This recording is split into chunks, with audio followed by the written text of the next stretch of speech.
Welcome back to Berlin Midnight Meows.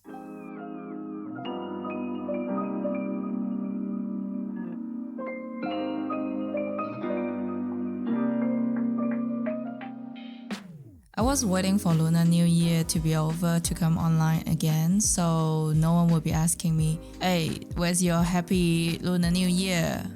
So Lunar New Year is pretty much like a storm for me that I need to wait till this is over to go out again. It's not that fun for me usually. If I was at home at this time, I would probably be helping my mom make all the food and then do all the dishes, like be the human dishwasher for 5 days straight. Well, not always me. But then definitely every day after dinner, you have to look around and read the room just to see if someone else volunteers to do the dishes. Otherwise, usually the youngest or the youngest woman, that's very dangerous. I mean, many people ask me this question. Do you celebrate Lunar New Year here in Berlin? My answer is I'm so happy that I don't have to celebrate Lunar New Year because it's such a pain in the ass. I remember when I went to mainland China with my family, they wanted to cook everything themselves, like my mom, to be specific. Not my dad. He never wanted to celebrate festivals, any festivals. But my mom always wanted to make something big, and of course with some free labor's help, like me. There's no heating in my grandparents' flat, so usually we have to dip our hands into this freezing cold water to do everything for like some hours because it's a lot of meat. So your hands will be constantly oily and smelling like some chicken or pork. So it's not that fun. It's just a lot of work and always way more stressful than just like a regular day, like when you have to go to work or go to school.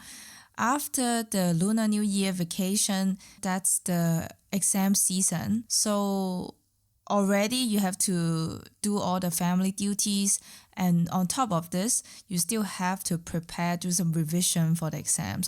I was not like a very good student, but still I didn't want to fail. So yeah, the only good thing was, of course, I got a lot of pocket money from my relatives and my grandparents. They were very generous. Also, as an extrovert, that's a nightmare because you always have to meet a lot of people and usually people older than you or like people at your age, but then you will always be compared to them. Like, how was your grades last time? Or if you're working already, how much money do you make? If you're single or not, like look at your cousin, they already have 3 kids or what. So socially, it was also lots of stress. Even if you are tired as fuck from washing the chicken meat for your mom yesterday, you will still have to put on some nice, just like some smile or some friendly facial expressions, things like that, because everyone is very sensitive around this time. Like my mom will be looking at me and be like, why aren't you smiling? It's New Year's Eve. Why you look so negative all the time? So they really use like a microscope to look into everything you do.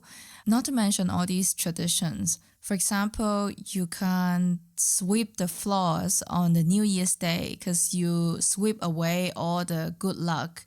I clearly remember some of us got beaten because we just violated some rules or just, did something against the tradition, like wash your hair on the New Year's Eve. Oh no, that's okay. Like not on the New Year's Day. I think on the New Year's Eve, you're supposed to do everything, do all the cleaning and everything just to make sure you welcome the New Year's Day with everything new. But then on the first few days of the new year, there are so many things you cannot do. And it's so ironical because usually the third day is like a day of no dispute. You shouldn't fight anyone on this day. And you know my family from my last several episodes, we're always fighting. Like there's not a single day we don't fight. So on that day, someone would just say something inappropriate or like just not popular. My mom would kind of use this as like as a shield to tell us not to say anything against her because this is not a day for fights. But she was already scolding us. So that's why I could never really enjoy this festival, even though I did like certain things. For example, I like this market thing.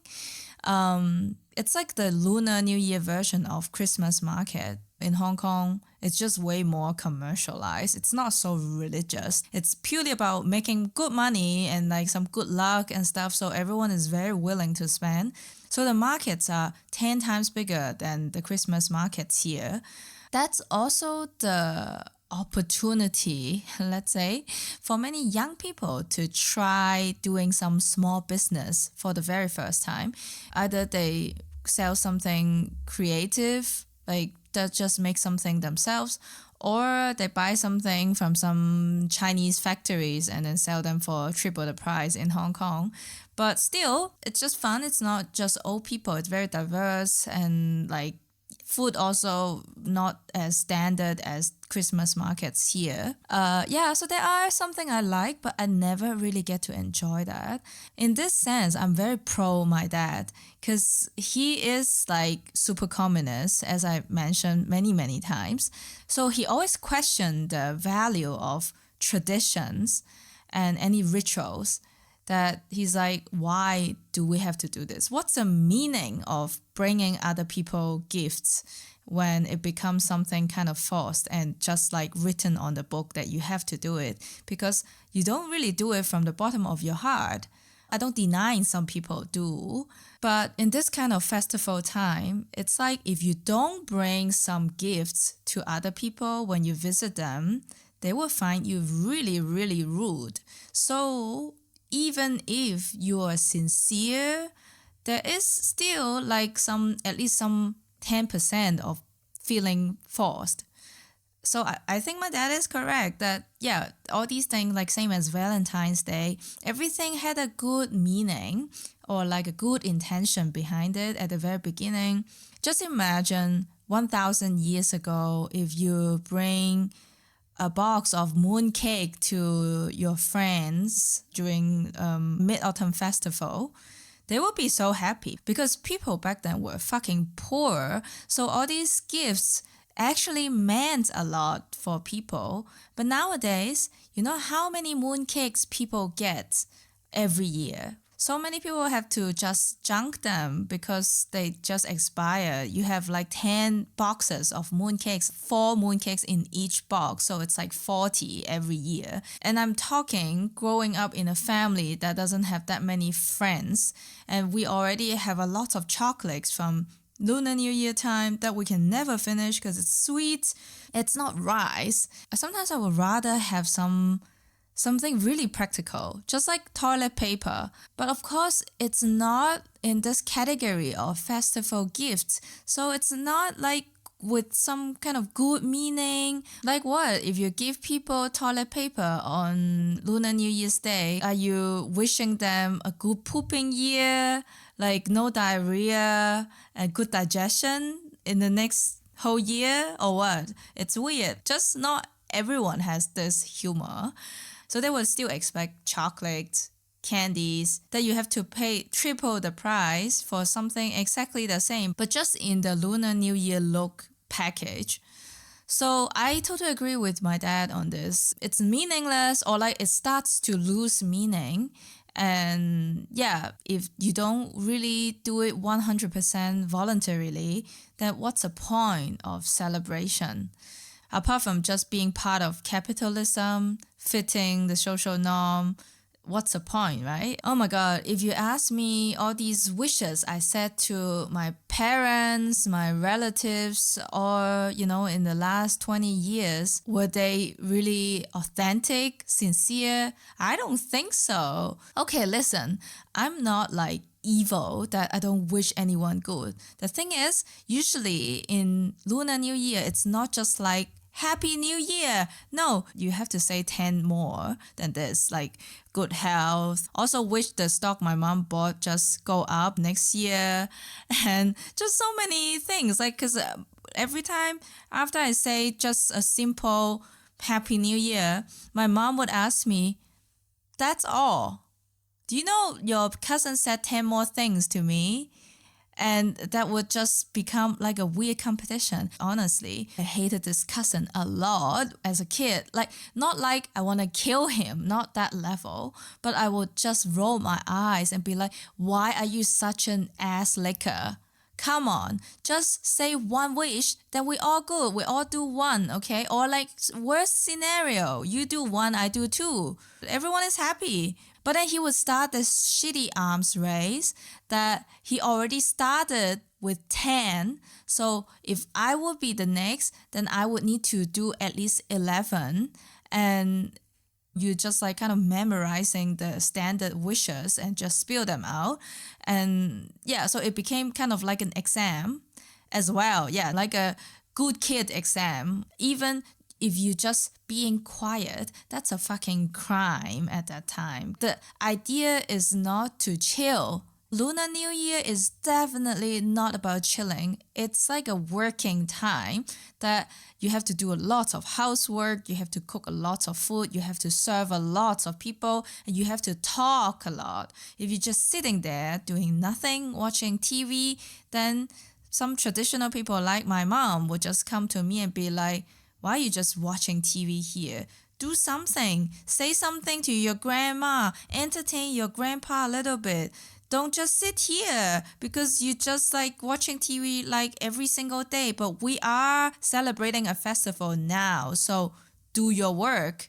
I am an introvert and I always find all these wishes kind of cringy as well. Like what? Like, like with women, they always say like, wish you beautiful and young forever. That kind of things. I already didn't enjoy hearing it. So, not to mention how disgusted I felt when I had to say this. But of course, everything I say in this podcast, it's just my thoughts deep inside. But on the surface, if you see me in person, I would still deliver everything. That's why I'm so conflicted and always suffer so much because I still try to deliver. Part of it is also just like lazy, that I don't want to stand out at this time. I just do what you want and you let me go, please. Like I don't want to get all the attention to be the different one. That being said, I think I do like this festival a little bit more after moving away from my family and just being in Germany because it's not a major festival here. So there's no agenda. There's also no expectation. I mean, of course, a little bit on us because we're Asian, so people kind of expect you to celebrate this. I'm sure for some newspaper or like some media outlet that want to do some New Year special, if they see me on the street, they would definitely grab me and try to interview me for how I feel celebrating Lunar New Year in Germany, something like that.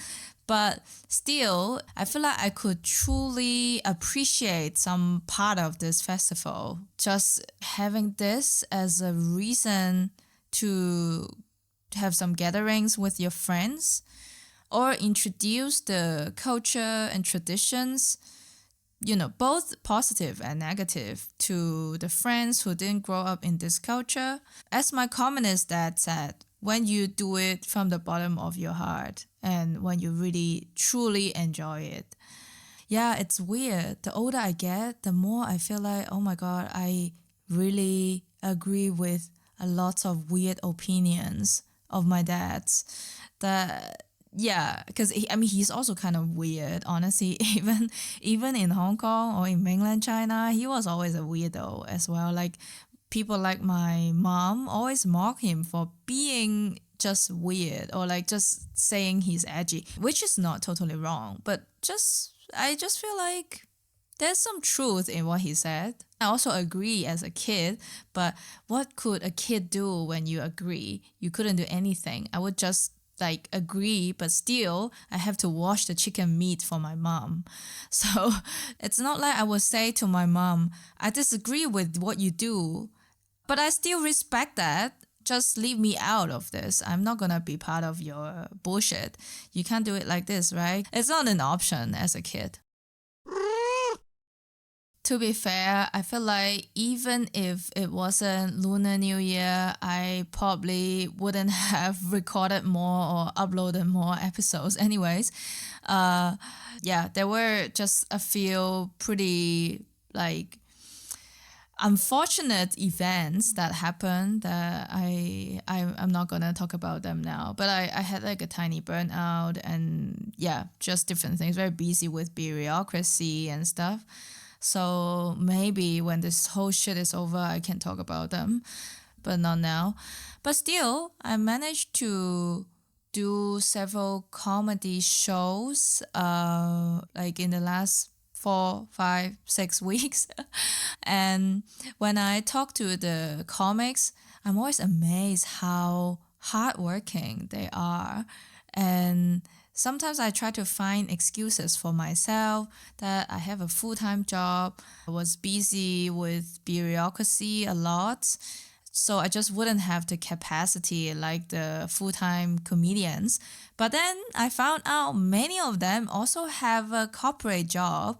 And there were actually a lot of people I got to know. They're pretty much like me that have a full-time corporate job aside and, kind of just need something for our mental health. So they do stand-up comedy in their free time. Yeah, it's crazy because when I talk to my friends, just friends that are not in the comedy circle, they always worry about me being overworked or just like too harsh to myself and like overwhelm myself with too many things at once. For them, I think it's already quite insane that I'm doing a 40 hours job and then comedy and then a podcast. Every time I have to explain to them, like people, when I'm at home alone, it's not like I'm always writing new jokes or recording podcasts or editing them. It's not like this. I spend most of my free time on watching some trashy K-pop videos. Okay, they're not trashy. Actually, I really truly enjoy that. Just like what my dad said, right? If you truly enjoy something, then they are meaningful. Okay, so let's say, yeah, I'm just like spending all my time watching a lot of meaningful K-pop videos. And gaming, I game a lot. So it's not that crazy. I don't think I'm in the definition of this kind of, the people that are really aggressive, like, I mean, positively ambitious at work. They would really burn their lives for that. I'm not that stage anymore. I used to dream this lifestyle, but not burning my life for a corporate job. Come on. Like, I would burn my life for being a very cool journalist or like a film director, entrepreneur of a social enterprise. This kind of things, that's a cool things I would potentially burn my life for, but not a fucking corporate job. Well, oh my God, it's coming back to the laziness definition. In the stand-up circle, they do so many things. I mean, many of them are indeed full-time comics. They do lots of tours, also produce a lot of shows. Many of them also have their podcasts and some improv shows, like just a lot of things, like 5, 6 different kinds of things. Of course, all within this performance category, but still, people really underestimate how much self-discipline you need to have as a freelancer. That's way more commitment than just doing like a 40-hour corporate job. So I really admire them. For those that have first a corporate job and then also do like some 10 shows per week or minimum 5 shows per week, it's insane. Okay, I tell you how many I do usually per week. I do one stand-up show per week, and that's max. So there were also times that I just do one in 1 month or like even one in a whole quarter. So I'm always a little bit ashamed talking to them. And this kind of comics with a full-time corporate job, no offense, but statistically, most of them are Indians. So I'm always like, am I the laziest Asian in this circle? Because it feels like this. Or maybe Indians are just the most hardworking, most diligent Asians. I actually think this might be true on average. I also have some Indian colleagues at work, and they're all like, they can juggle a lot at the same time without feeling stressed. I think I'm a person, if I have to, I can also juggle maybe 10 projects at once at work, but deep down, I think I'm dying. My colleagues or like all these Indian comics that are like programmer during the day and then at night still three more shows after their work. I never see the tiredness on their face because they are also still very bubbly when they joke about being a comic, and that's like the not even like a job to their parents. I'm like, no, maybe the rest of us, but not you, also not me, because you know what how much tax we're paying, so you're not that kind of like losers in Asian parents' eyes. Recently, there is a friend suggesting that when this podcast gets a bit bigger, I could start some kind of advice column that I get some live struggles, questions, problems, relationship problems, or whatever from the audience, and then I just roast the shit out of them. Yeah, not really giving advice actually, but kind of giving advice because sometimes people just need to wake the fuck up, like for real. That like any constructive advice is not gonna help if they're not acknowledging their problems. Actually, that's a very interesting idea. In real life, if we are friends, I still try to be constructive because I'm just deep down a pretty serious person that I only make jokes when I think it's 100% safe. I never make like borderline jokes at work and such because many people do that. I am always like, you're not funny. Shut the fuck up. Yeah, let's just talk about work. Like stop forcing me to listen to your stupid jokes that are just embarrassing. And even with friends, because sometimes people talk about like their dates or what. On one hand, some of these dates are just douchebags. Like, I don't have to analyze the situation. That just sounds like classic douchebag. You're just wasting your life hanging out with them. But on the other hand, I'm like, sometimes humans need some kind of toxic substances to just be happy, Like smoking, taking drugs, it's the same thing. Like if I don't judge smoking, why should I judge someone's shitty, annoying, low key, abusive relationship, right? It's a kind of addiction that it's bad, but when you do it, when you take this drug, you still feel good. And sometimes humans just need this kind of simple happiness, right? It's weird that I say toxic relationship is your simple happiness, but it really is sometimes. If I give advice in real life, I think I tend to be a little bit too concerned about the impact of what I say. So I would always try to be very clear with everything, just even mention all kinds of options that are available to that person. And then at the end, add a disclaimer of, okay, so that's my opinion if you ask me, but it really depends what's your goal and what you need at the moment. If you just want to have some great memories that you would look back to 30 years later, do it, Just do stupid things. That's fine. You're gonna be happy that you did some stupid things when you were young. I just cannot stand hiding certain things from myself or like from the discussion when we talk about life decisions. I just want to be completely open about everything, and maybe that's also some bad habits I pick up from my parents, that they're always being overly honest, or like a lot of insecurities I have. Like, let's just talk about them, because the more you talk about them, I think the more comfortable you become with this kind of things, that you, in the end, eventually you will be less insecure. That brings me back to one thing I discussed with my partner recently, that it's kind of controversial, and I know I will sound like an asshole after saying this. Basically, I was thinking when people making decisions that will have absolutely negative impact on their future, are they being insecure or they're just stupid? So that's the thing. As I said, of course, humans are not always rational, same as myself.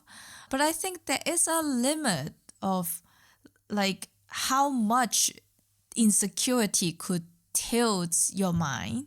I know a lot of smart people, when they're insecure, of course, they're also defensive, and they would also say something they regret later, but they will try to dodge something they are insecure about.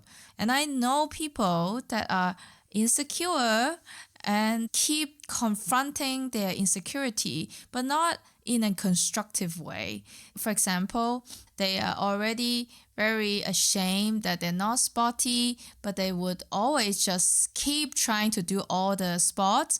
And they're also low-key very competitive. So they actually want to win. They want to prove themselves. They're just not comfortable with themselves being, let's say, clumsy or like bad at certain sports.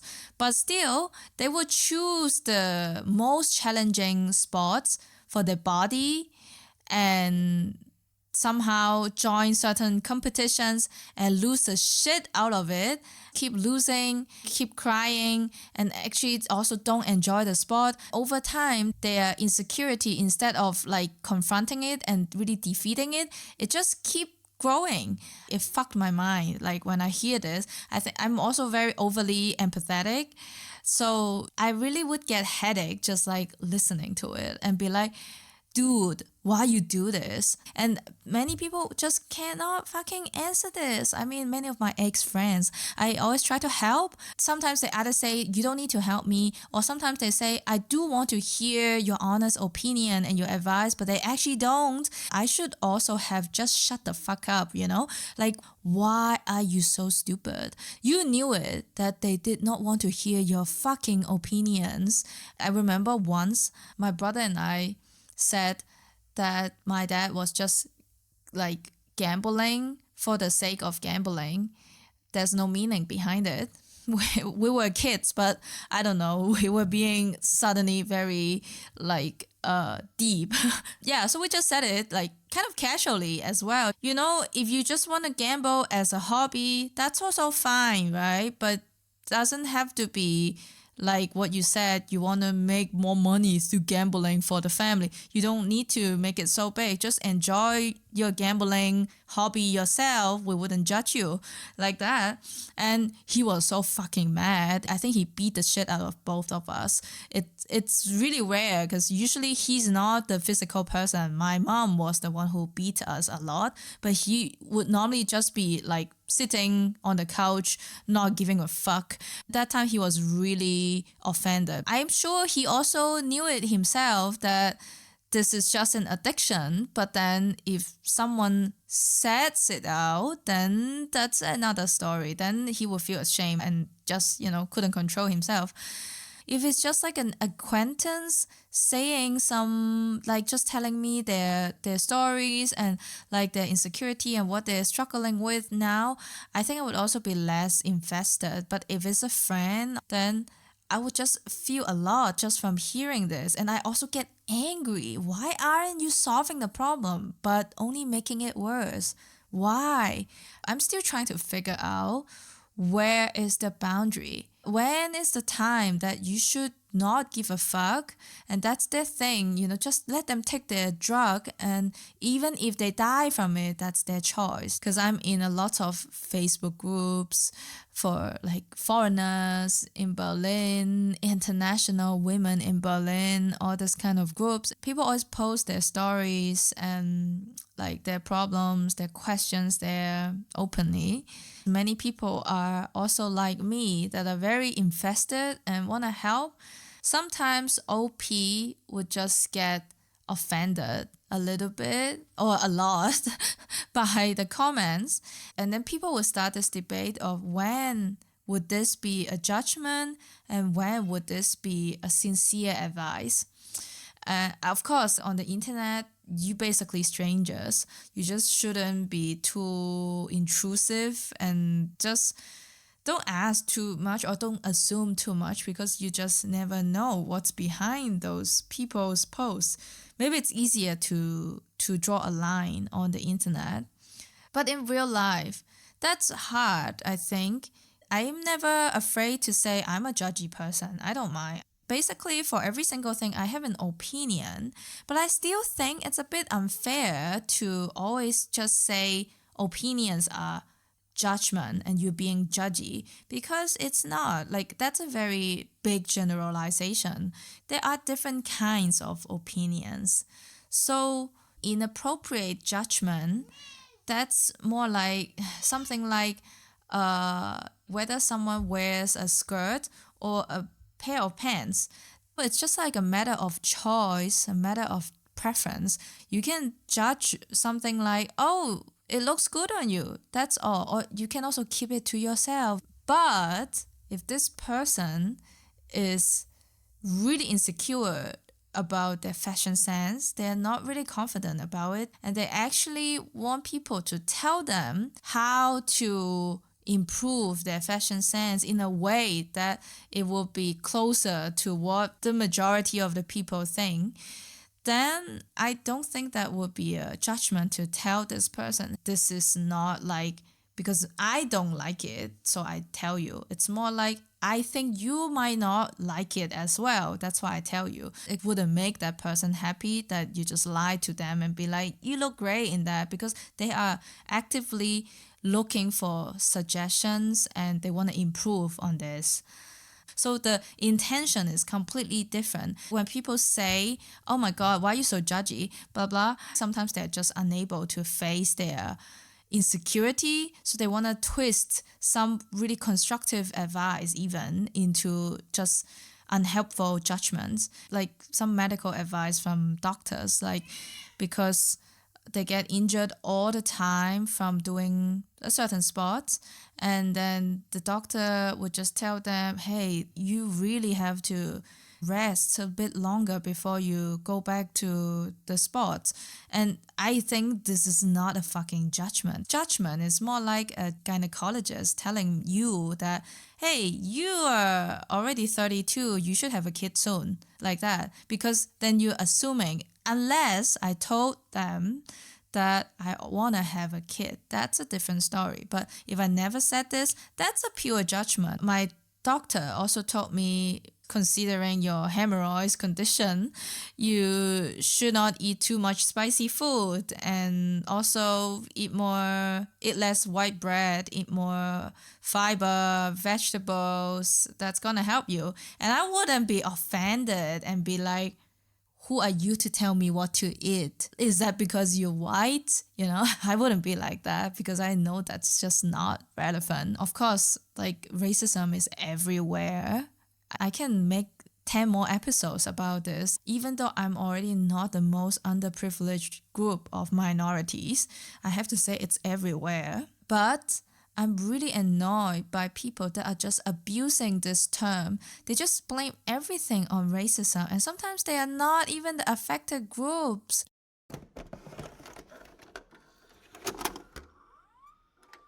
So, life hack. I don't really have too much to say this week, but it's a very important one. Get a legal insurance if you're in Germany. That's gonna help you a lot. I'm saying this also because of all these things I experienced recently. It's no fun. Buy it when you feel like you don't need one, because you will be thankful later. And usually accidents or unfortunate events happen when you're not expecting them, and sometimes even in a row. So yeah, that's all of the life hack, and I'm also saying this based on the last 5 years of experience in Germany. have to wipe my tears a little bit. So I think that's all of this episode. I'm just trying to make a comeback like the K-pop groups. Yeah, so there's no big like story plan for this episode. I was just like basically chit-chatting and again getting back to the rhythm. I guess next time I'm gonna go back to some relationship shit. Yeah, so that's all of this month's Berlin Midnight Meows. Bye for now. Ciao.